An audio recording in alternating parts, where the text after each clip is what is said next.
Welcome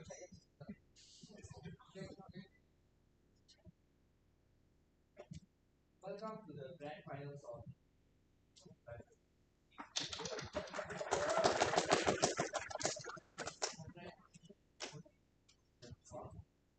So, as we know, like,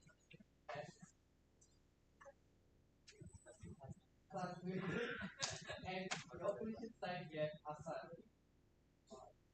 So I'll recap the grand finals and like Akhir, Tazmanian. It was like, and he was this. Let's go with the motion, man. Cannot. The motion is this sounds sad. And the opposition, I call upon the prime minister.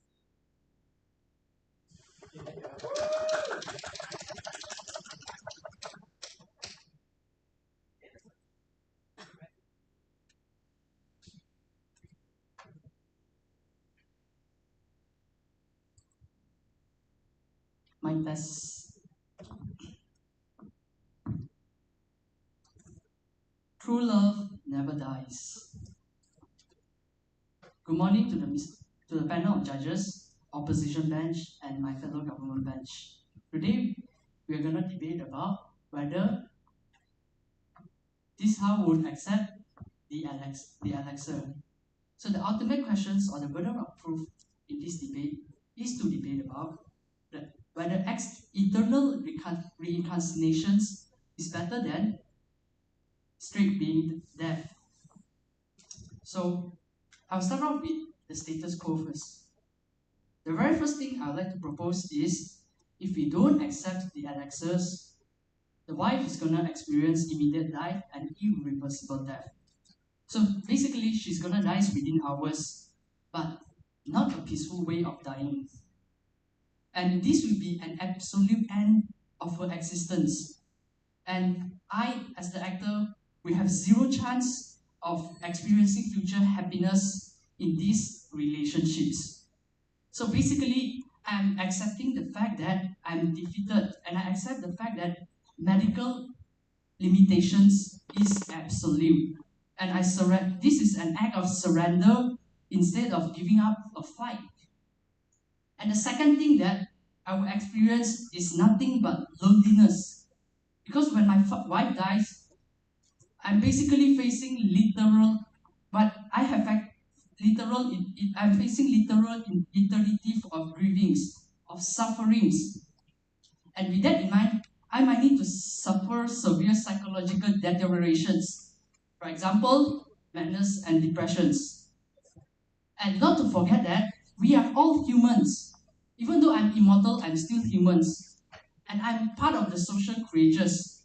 And what social creatures need? Social creatures need companion, need deep connections, as it makes up part of the meaning of life.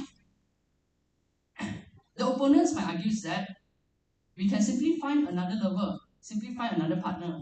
That might be what I will do in reality, but not now. Okay? But having a new partner or a different partner is not the same, because the new partner won't have the retained memories. They won't have the shared experience, the shared love, the shared relationships. Everything has to be built from the ground, from the scratch again. And not to forget that the new partners are not immortal. It's not immortal. She will eventually dies. And I will have to undergo the grief again and again. And this will lead to deeper sufferings. It's like a torture, you know. So, on the side of vulnerability, by choosing to accept the annexes, we're essentially protecting the vulnerable sides. And also, the wife is experiencing terminal illness as shown in the info slides. So what does a terminal illness constitute? It basically means that it will somehow shorten the lifespans of the wives themselves. So with a shorter lifespans, definitely I will have shorter time spent together with her. And with that, I would like to move on to my mechanisms.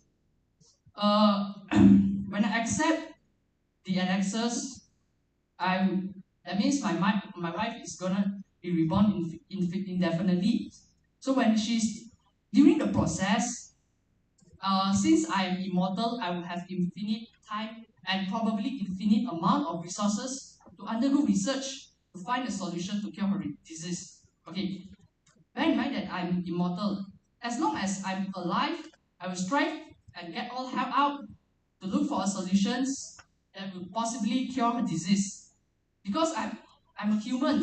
Humans tend to progress for betterness. Even scientists in modern life has come up with a lot of innovations. Day by day, we see a lot of uprisings, startups, solutions. So that means that human instinct, human nature is that we will strive to get the best solution out. And also humans prioritizes survival. When it comes to the matter or it comes to the question of survival, it will somehow squeeze humans out of their brains to find a solutions. So if I manage to find the solutions to cure the immortal disease, I could possibly extend the life of my wife. So with more times when her lifespan is extended, I would be able to share more time with her, more memories with her. But I do not deny the fact that this wife eventually dies and reborns again. But she still lives longer. As long as I hold the solution in my hand, I'll be able to apply and use the solution indefinitely. So that every time she gets reborn, I'll be able to cure the disease, cure the terminal disease. And this will somehow extend and maximize the happiness experience and also the joyness. Well, what if you find a more beautiful wife? That's a great question. But humans human in general don't judge someone by beautiness. Okay. In your eyes, that particular girl might be beautiful, but in her eyes or his eyes, she might not be that beautiful. So the question of beautiness is quite subjective. It is not an objective question. So we don't believe that. We believe in shared memories, shared principles, and the connections that we have with our wife. That's something that everyone in this auditorium could resonate well. So with that, I would like to conclude that I would like to stress the fact that accepting the Alexa is essentially maximizing or increasing the amount of happiness of the actor himself. So with that, I thank you.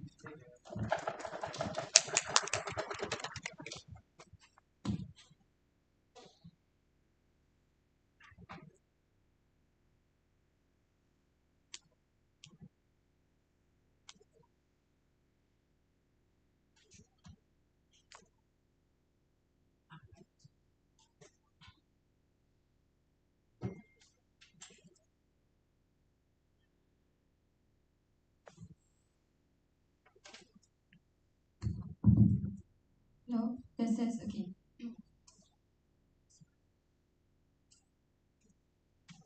Panel, 4 pieces of setup.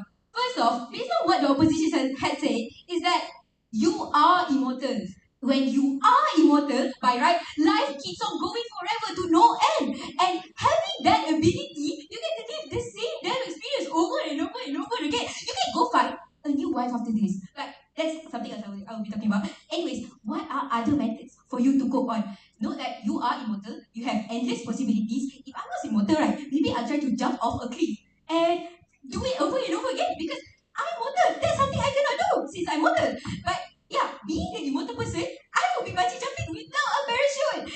Yeah, I can experience every single bit of human experiences without any consequences. So nothing valuable with stuff that are temporary. They say death can only do us apart, but death has already done you guys apart. So move on. So why I say this, the importance of this framing is that you do not have certainty that these feelings, the feelings you have for your wife right now, right, will stay until your wife is until forever lah. They say people divorce so that. So will stay until that. So even if the grieving of your wife will retain. Like let's say if your wife dies, will you grieve for 100 years until you die? No. So second reason why I say this framing is important is because you have such a long time after she dies, as what the opposition, as what the government has said. So moving on to my second piece of framing is that what does it mean for her to take the exit?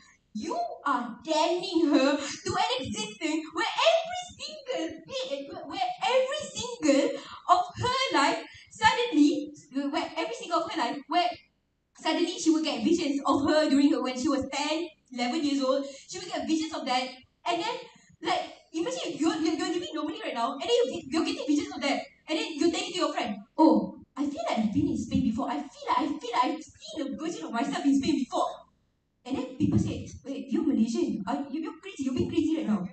So you are hallucinating. People around you thinking you're crazy, but you're being in a deja vu spiral. But it's true. But you are the only immortal one here, so people think you're crazy. So why is this framing important again? It's because this elixir doesn't provide a benefit to your wife or to you, which makes you guys immortal. Now she goes crazy and she believes that other versions of herself exist, and all this leads to a deja vu spiral. So moving on to my third piece of framing, why is it that under government you always be ending up searching for your wife? When you take the elixir, you are signing yourself up to an infinite marriage with the same person. And not saying that's bad, but continuing, you have that knowledge at the back of your head that even if you don't go searching for her, know that she remembers. She remembers, and she knows the guilt of knowing that, oh, I have a husband over there.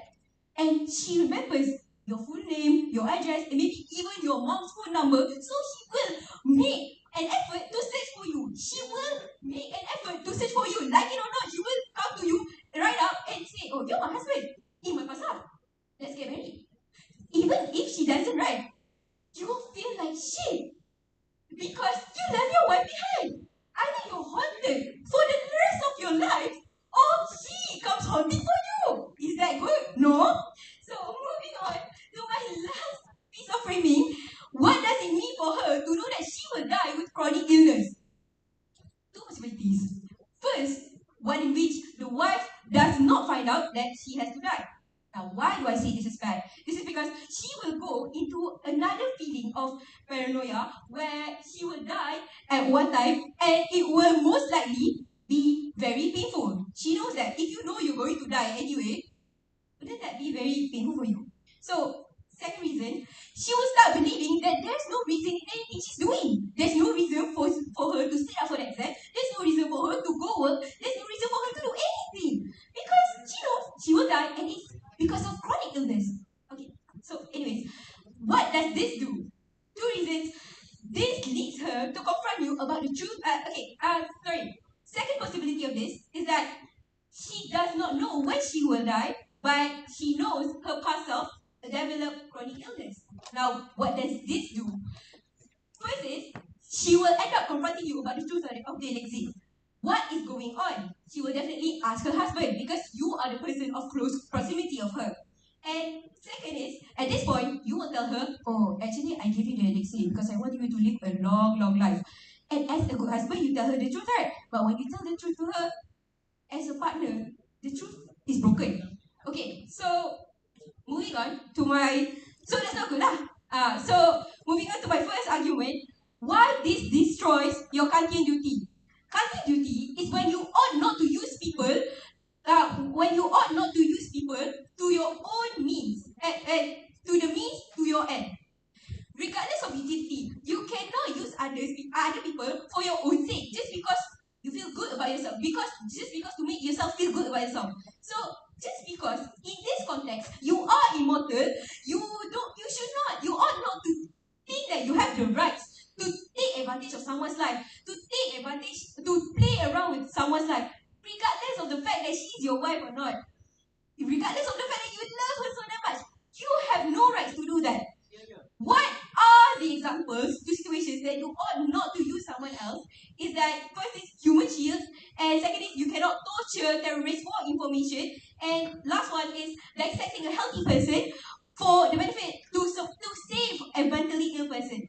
Now, why is this argument important?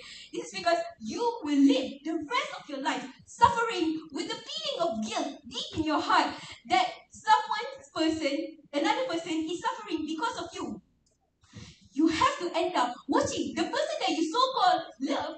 You have to end up watching for the next 30 years, watching her body dissect. You have to watch her suffer the same chronic illness over and over for 30 years, and you have to see her dying at her deathbed, close her eyes, and wish her goodbye. And you know that you're the one who's responsible. You know you're the one who has done that to her as her husband, and that's why on opposition side we say that it's bad and more than resistance.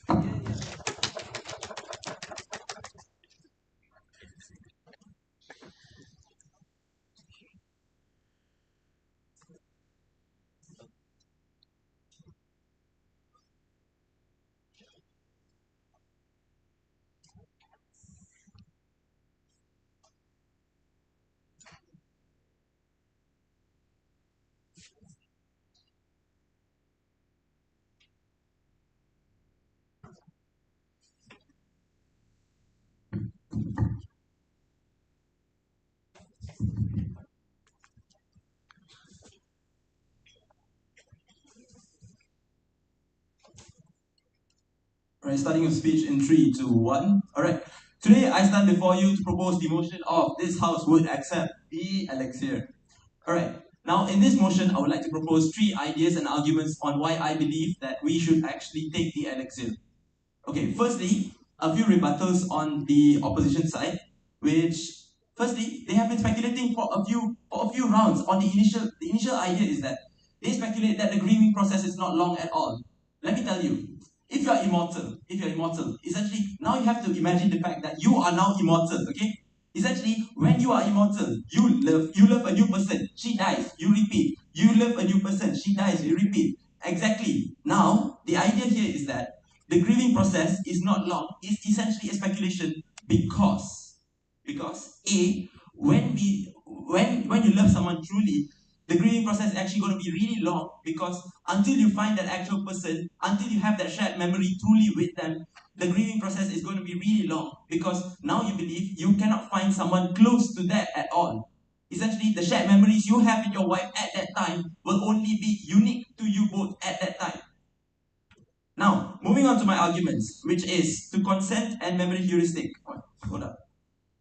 The opposition is now arguing that she did not consent to human rights. And also, they argue that her future self will retroactively validate the choice. So essentially, the idea here is that she gradually retains her past memories. By the time she is an adult, she remembers us. This is within the context of the debate because it is written in the info slide. Now, she remembers the death and she remembers the love. Now, when she remembers, she gets to find you again. And also, the euphoria when she finds you outweighs the pain of the illness that she is going through. Essentially, now here we are focusing on when you find your true love again. That thing outweighs everything that you've went through. All that pain, all that illness. You will fight for it because you know that someone out there is actually waiting for you at the end of the road. At the end of the road, you know that, okay, I at least have someone waiting for me at the end. Thus, in their world, when they talk about how after they take the end,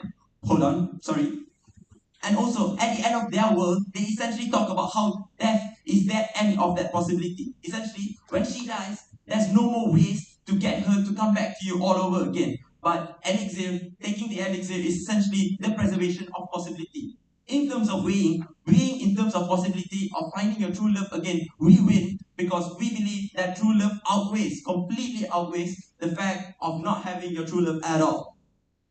Moving on, to compare finite pain to infinite void.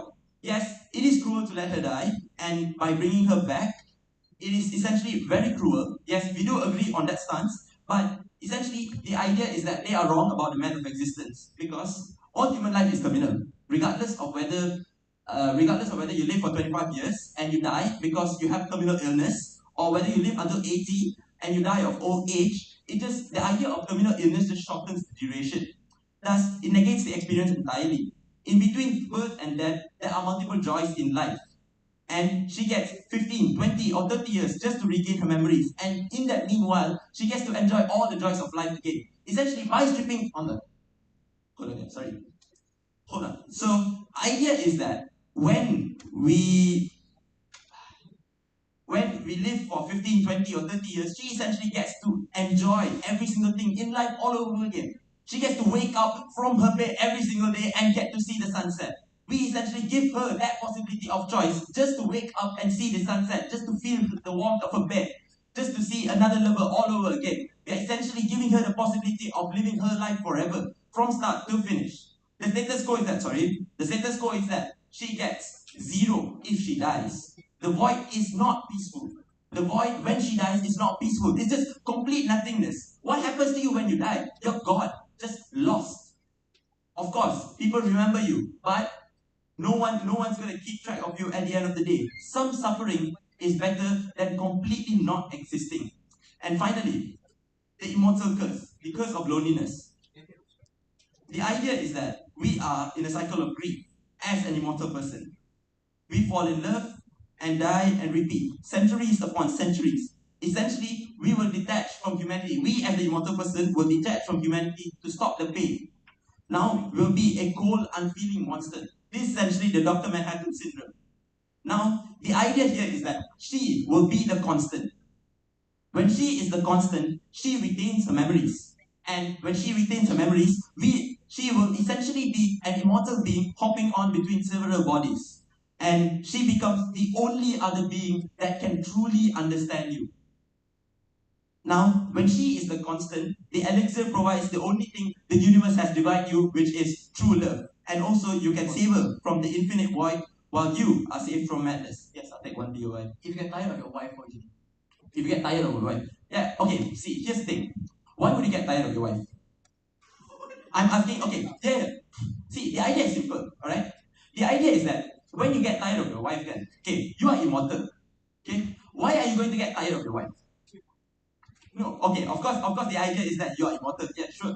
You are immortal, you will never get tired of your wife because true love will always prevail. That's all from my case. Thank you very much.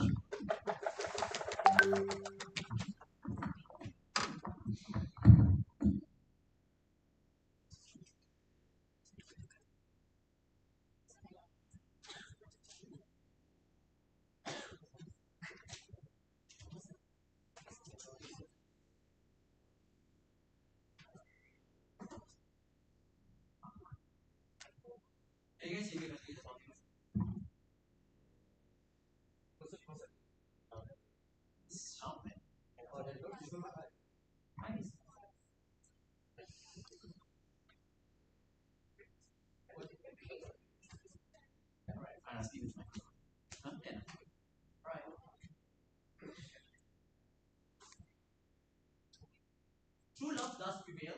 That means nothing when you damn your wife to an infinite number of cycles where she constantly has to die, where her body continuously degrades, and when you constantly have to look her in the eye and she says her final words towards you and close her eyes, and you have to live through another cycle of going through this sort of pain again and again. All of this is something we don't want to put our wife through. You feel the guilt towards the actor, and that's something that we don't want. We are so proud to. Few pieces of rebuttal towards the start of government. First, they say death is irreversible and therefore that's bad. Why is that actually good? 3 reasons why. One, death is the ultimate final point of your life that finally gives you the sense of rest. 2, the death gives you your soul a rest from the pain of the world itself. 3, the world is just horrible. People go through wars, people go through crises, people go through depression, people go through things like the effects of capitalism onto their life. All of this means that death is literally the best thing you can provide towards someone, especially towards someone who you love. Second, they say that you want to protect the most vulnerable. This means nothing. This is an actor motion, by the way. This isn't this house would want to give their wife their elixir. It says that. But it's an actor motion where you ought to care about this specific actor or their husband in and of itself. Weighing on vulnerability doesn't matter because the most vulnerable actor within this debate has to be the husband itself and you can't talk about the terminally ill wife. Third, they say you can have infinite resources because you're immortal and therefore you can find a cure for a terminal disease. One, you're denying the maximum utility when you're wasting your time to find a cure for a disease to access other things itself. You're going to likely do things like search for your wife and try to find ways for you to feel better about find your wife who is 16 at the moment and you somehow are in the geographical proximity of that scenario and you are unsure about when you're going to have to marry that person. But also, likely it also means that if you are immortal and you have infinite resources, terminally ill diseases and finding for cures can occur regardless. It can occur in tandem with trying to find our wife, with not trying to find our wife. If we really are affected by the terminal illness, we can also do that on our end. You don't get this. The next thing they say is that grief is horrible. Yeah, grief is horrible, but it affects you for about what? Your first 5 years of you losing your wife. But you know, 5 years, juxtapose that towards an infinite amount of time that you have in order for you to feel better about yourself. That's why the POI that I proposed towards the Prime Minister was very much important because it isn't just a joke. It isn't just saying, what if you find a more beautiful wife? It's reality. You can find different people within your life. You can find different people within your spaces. It doesn't necessarily mean that you have to find the specific individual that you are likely going to go for in the first place. But also, you have access to things like support systems. It's the reason why when single fathers lose their wives, they go to things like therapy. They can find other individuals. And as the Prime Minister considered, find other wives for them to feel better about themselves. I'm not sure as to why is it that you have to stick with this specific individual that in order for you to access this form of catharsis. Here's why my adult material contained within her speech ultimately wins this debate overall. One, it's a violation towards your Kantian duty itself.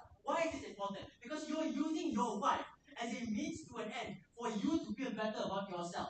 Take note, Judge. Why is this harmful? The reason why Kantian duty ought to be cared about is because you don't want it to happen towards you. Judge, if I have a gun to your head and I say, if I shoot you, the entire auditorium survives, you wouldn't want that to happen towards you because you don't want to die. All of this means that your Kantian duty to be able to survive your Kantian duty has to be fulfilled because you don't want the harm of someone else using you to affect and to come towards you itself. It's the reason why we don't support things like human shield. It's the reason why we don't support things like abusing another person if that person is asleep and we and are unable to feel that pain. All of this means that these are literal Kantian obligations that we ought not to break in order for us to be able to live a good life. Why is that also important? Because note, you are damning your wife to a life of pure hallucinations of living another life that could have been hers. This means that when she's 10, maybe she receives a hallucination of her life when she was 10. She maybe dreams about it. When she dreams about it, she lives her life in another person's body. And she continuously goes through this constant cycle of hallucinations where every year of her life, she realizes another version of her exists somewhere out there where she constantly is worried about it. She constantly hallucinates about this and she can't tell anyone about it because it's herself that's going towards these things and nobody else can feel this. So she can't exist, so that she can't go through things like support systems to be able to make her feel better about this then. But also, you're going to be obsessed with your wife and your wife only. Why is this important? The reason why this is important is because you are constantly going to be haunted by the guilt of knowing that someone somewhere out there is going to be your wife and therefore you have to search for this person. If not, this wife probably at one point in her time realizes that another version of her had once had a husband. And this husband, she knows the full name, she knows where he lives, she knows how he looks like. That means that if you're immortal, your features won't change.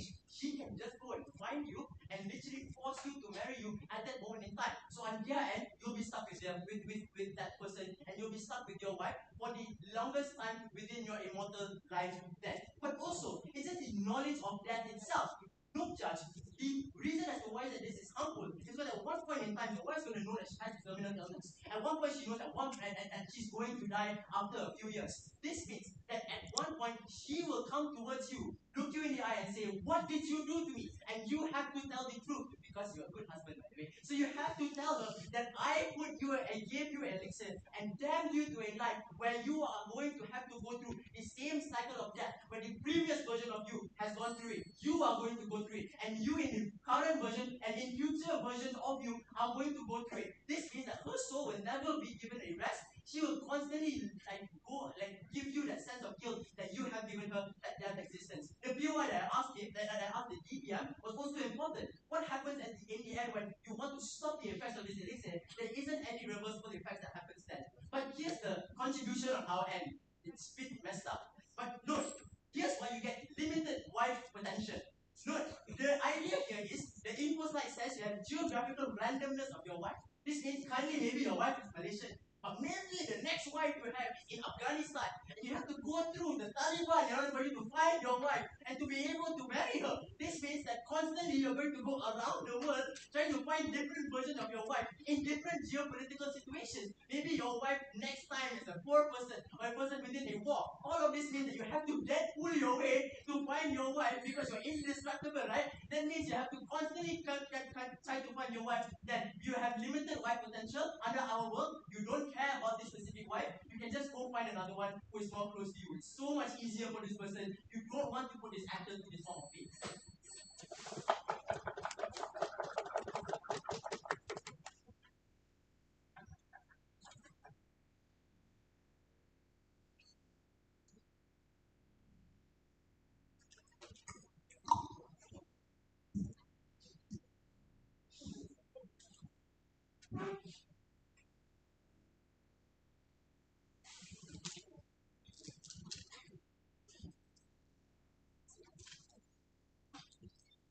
Starting my speech in 3, 2, 1. The opposition bench comes up here and runs on a speculation that love does not last forever. They talk about like finding another potential partner. They say like there is a lot more potential out there for us to find another partner. But we believe that this leads to more harms because now we are going to essentially repeating the deaths because like now we have multiple spouses, right? We have multiple new other spouses. Now, if they die, we are going to grieve for that connection that we have built. Now, two things I would like to do in my speech. Number one, I will somehow summarize like the rebuttals of on our side of the house, and also talk about the clashes of today's debate, and also why we win on those clashes. Now, the NO comes up here and says that, oh, we'll still feel pain from seeing her dying, but but we believe that that is not true because we believe that we won't feel any pain if we actually know that the wife, our wife themselves, herself is going to be reborn. Because like if you know that she's going to live another life, if we know that she's going to still exist in the future, we believe that that is not. You should not be able to feel the pain because you are not actually losing her. Because mind you, also they retain her her memories of the past relationship, so we believe that it actually essentially also that makes her actually the wife, our wife itself. Now the DLO also talks about like how death is good, which I want to say like, oh, death is not something that is unique on their side of the house because uh because essentially uh being reborn actually means that death also occurs on our side of the house. But the difference is we are going to give the wife uh, an opportunity, an opportunity for them to an opportunity for her to actually essentially live a longer period of life. How? Because now you are being reborn to a more new life. That means that in the numerous times that you are being reborn, it will add up to a longer period of time. That means that you are able to gain, the wife can are able to start anew and also let her experience a new life while retaining, but still retaining her past desire. Okay, moving on to my clashes. There are three clashes in today's debate. Number one, whether finding another wife is beneficial. I haven't now when we talk about finding a new wife, this is someone you are going to marry, right? You are going to not only make a new connection, you're not going to only love them. Making like having a new wife means that you are going to swear your life that you are going to spend the rest of your life, and you are going to dedicate everything for her, right? Then that means that there is a deeper connection than like normal relationships of like boyfriends and girlfriends. Then we believe that in this deeper connection, we believe that it is harder for them, harder for us to let go, and at the end of the day, they will still feel grief. Now, this grief actually it manifests in a higher magnitude because now you feel grief for every new partners that you have, because they die, and essentially there is no other way that that you are going to meet them anymore. So that means that the grief itself on our side of the house, on their side of the house is greater, which leads to my second clash, which is actually which sides provide more pain, which is obviously on their side of the house, because as I have stated that grief manifested in a bigger magnitude on their side of the house because of the grief that you feel for every each new partners that you have. Now, the more grief you feel, obviously, the more pain you also feel. And then the last crash of today's debate is on whether on whether the wife actually consents to actually being reborn or not. Okay, not that we talked about how true love is and how love is actually not that I need to tell you guys that actually love is bidirectional. And when love is bidirectional, especially when you're in a marriage in a deeper connection, when life is bidirectional, obviously you what you want for your partner is also what the other wants for you as well. And we believe that uh, in this in this debate itself, it is safe to speculate that it is also in the best interest of the wife to be able to be with the husband, uh, even in another life, right? Because it is essentially true love, and uh, true love never dies. And even if she never clearly like declared evident consent, we believe that this is definitely her best interest, because now you swore your life to this partner, and we believe that that is basically another type of consent. Now, what we've proven to you in this debate is that their side has provided more pain, and we believe that their arguments about consent is not a really strong argument itself, because we believe that, as we said, it is desired by the wife herself to be reborn, to be able to be live longer with us. And also, we also talk about like how finding another wife is actually essentially harmful and is not working at all. With that, I would say side with side government.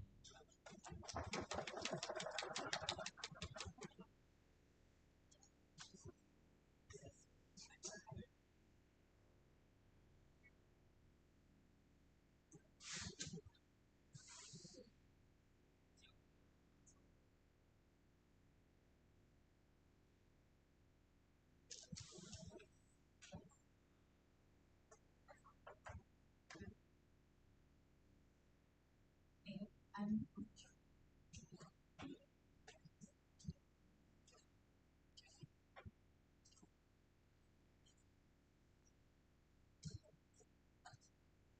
know, right at the top of my speech, I want to note that their first call out to us was that it's speculative that true love will end. It's also equally speculative to say that true love will last forever. I want to know, everyone thinks that love lasts forever, but life gets in the way. Things change, people change, and I want to note that death is the ultimate changer. On their side, the wife has to suffer the ultimate pain of suffering and dying of a terminal illness. Even if they manage to find that cure, we have to posit to you that this is going to take a long time. Insofar as she has to suffer several lifetimes of feeling her body shut down on her, of feeling every inch of her cripple up and die.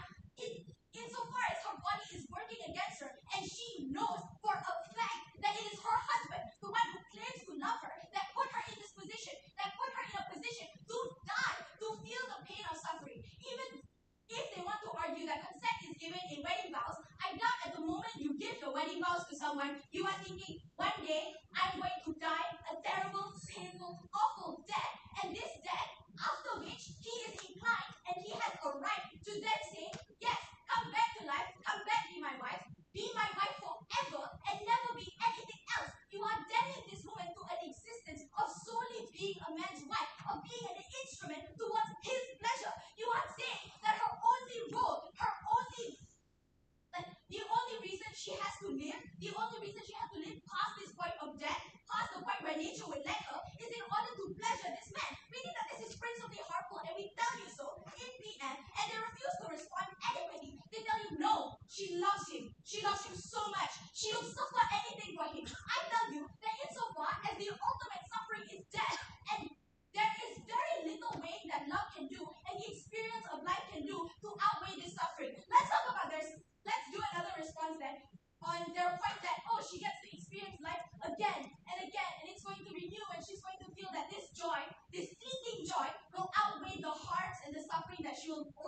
amazingly feel later on.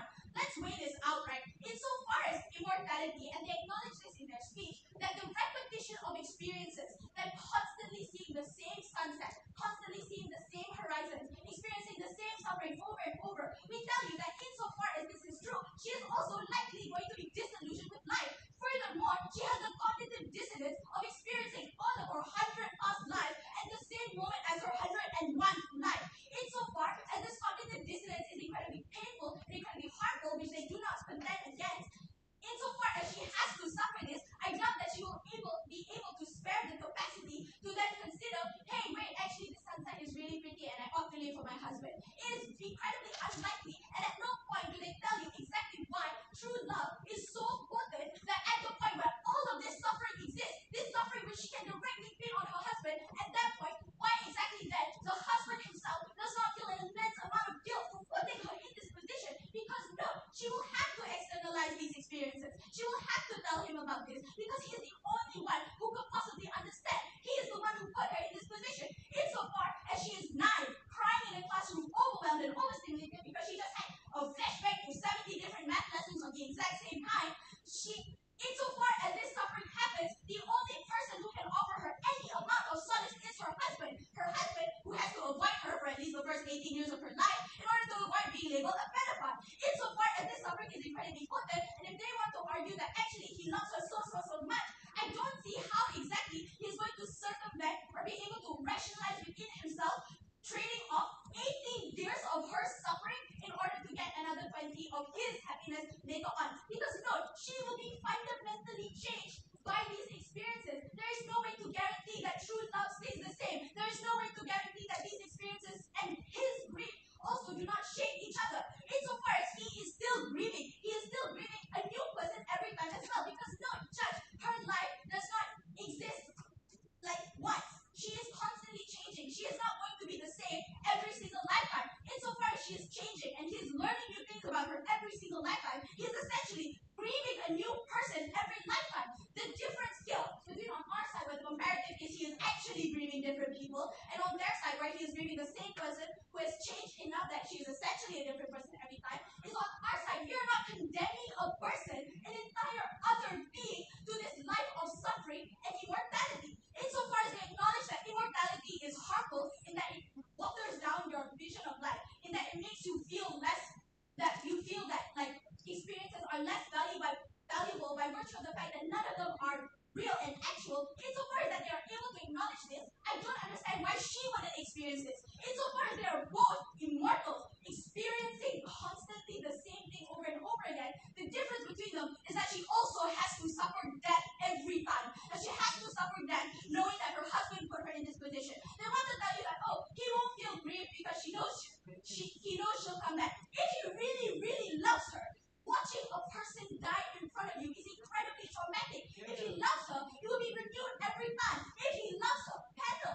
he would not put her in this position. Insofar as these things stand, and insofar as they are unable to connect you exactly why that she has consented, insofar as that there is suffering to the extent where this consent would be invalid in the first place because she is unable to comprehend at the time of her marriage vows at 20 that one day she will be living her 120th life with the same exact man, suffering the exact same illness just because he's kind of having a hard time with the cure, right? Insofar as all of this burden of suffering exists, I'm unsure as to how or why exactly they are able to win on a way of satisfaction versus on a way of like life experiences versus the suffering of life, right? Because note also that the reason why life experiences are so valuable is because they are fleeting. Insofar as you are able to acknowledge that all of this is going to be continued at infinity, insofar as these things are not valuable and temporary, then we are unsure why exactly she would value all of these contributions in the very first place. So,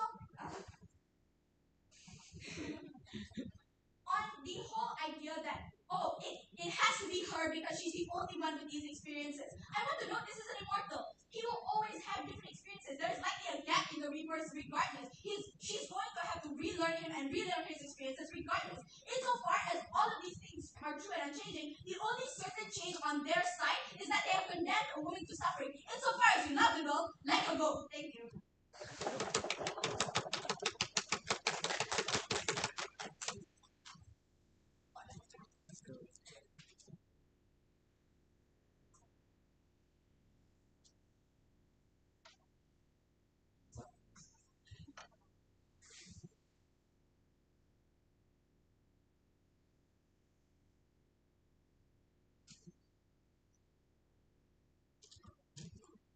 Strange Multiverse of Madness is a terrible movie, but one thing we can take from that debate, from that movie, is that Doctor Strange goes through every night dreams of an alternate version of himself, and in those dreams, he sees himself dying, getting stabbed, getting punctured, and getting hit by a bus, everything. In that singular moment in his life, every night he dreams, he wakes up thinking, what the hell happened? That is the life that the Gulf damns this girl, the wife, into, insofar as they haven't proven, one, a way to stop the elixir's effects and to make sure that the wife can consent meaningfully to exit the marriage in the first place, and two, to ensure that the wife doesn't feel that exact same pain or doesn't go through those same hallucinogenic effects as a result of this elixir. That means that you damn this wife into that realm of Doctor Strangeness, and you don't allow her to feel happy about herself. If you don't know what happens at the end of that movie, Doctor Strange grows a third eye, and I don't know what happens to him, but he's not happy. So there's nothing you can give to him that the side of government can do. Here's the way in which I want you guys to judge this debate. The first thing I want you guys to take note of is that in debates all the time, you have to be certain in certain things. Obviously. The way in which the government enters into debates to say that, guys, there's no certainty that you're gonna feel good about yourself. There's no certainty that you are going to, I don't know, find some other happiness in the long term.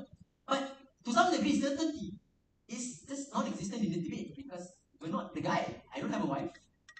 Some of you guys might have wives, but the majority of you don't. So the idea here is that we don't understand this guy's experiences, and to some degree, we have to use logical analysis to prove why this person ought to, reach that point. So we can logically assume that, they have the support systems available for them to talk through these issues about them, instead of the one-liner analysis of love to say that you will feel lonely and you always want your wife. We explain that that's not always the case, but also it's also very uncertain on their end. If the love is going to remain, and if the people are always going to be happy as a result of this thing happening and existing in the first place. So that means that by certainty, we win the debate. But also, I know the actor debate, you have to get the utility somewhere, the feedback from semis. Here's how we get utility. The way in which we get the utility is to explain that the man cannot just go with just the wife, man. Like, you have to think about the fact that you have a wife out there somewhere, you have to go fly to America, fly to Iraq, Iran, all, go through the war, go through the crisis, all in order for you to get your wife infinite amount of times, and because it's infinite, so the likelihood of the war and crisis, the death pooling, all is likely. So that means that the feelings you're going to have, and the guilt and the tiredness, utility you're not going to get as a result of this. That also means that the guilt of you going through and the feeling of you seeing your wife die constantly is one in which is really damning for you, because you have to go through that same exact cycle over and over again, because you can't go for a different person. That person is going to find you, and you're stuck with that wife in the first place. It's because of you, and you know it's because of your fault that this person is in this position right now, and you have to face these sort of consequences. That guilt is brought onto this individual, and that's something that we don't want, and to get this person to feel even in the first place. So if you don't buy the Kantian argument, if as if you rather get shot instead of saving the auditorium, instead of killing the auditorium for you to live, right? This means that by utility and sheer utility, one, you can still find the cure, is what he's trying to claim. But also, you are damning this guy. This guy will feel terrible about himself because he has to continuously go and find that same wife. And when he sees another beautiful girl on the street, say, "Damn, I want to propose to her," the life will say, "Guys, you have to go to Iraq to find the wife, and now you have to fly all the way there, and you have to go through that pain for all those reasons."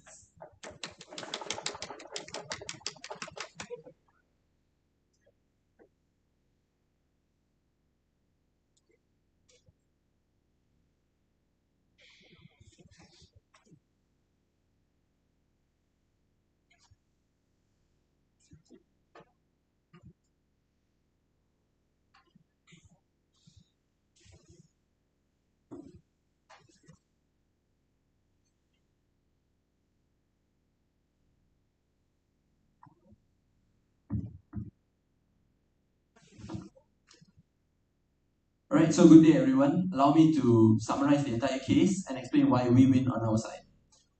Alright, first, on On our side, we believe that we have proven a most solid case because we believe that we have proven on why we believe true love actually prevails. Because in our case, we have stated that the person, the immortal himself, he will feel the Dr. Manhattan syndrome, which we have highlighted a few amount of times because you will detach from humanity to stop pain. So now, in here, we've also defined that she becomes the only being that understands you in so many amount of times. Because the more you love someone, you can keep loving multiple people. Okay, at the end of the day, you only will have one person that truly understands you throughout the end of your entire life.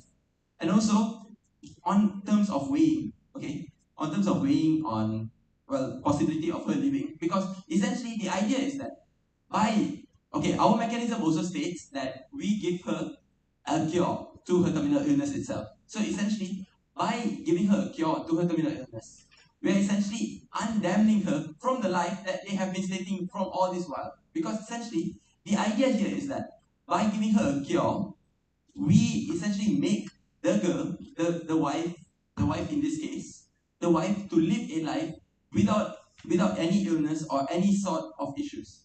Okay, of course, there's going to be the idea of having to live through the entire walks of life and having to go through struggles. But that's what makes life so interesting, no? The idea is that the idea of struggles and such is what makes life so interesting, and the opposition side has failed to explain on their case on why they believe death is more important than love itself. So with that, I end my speech. Thank you.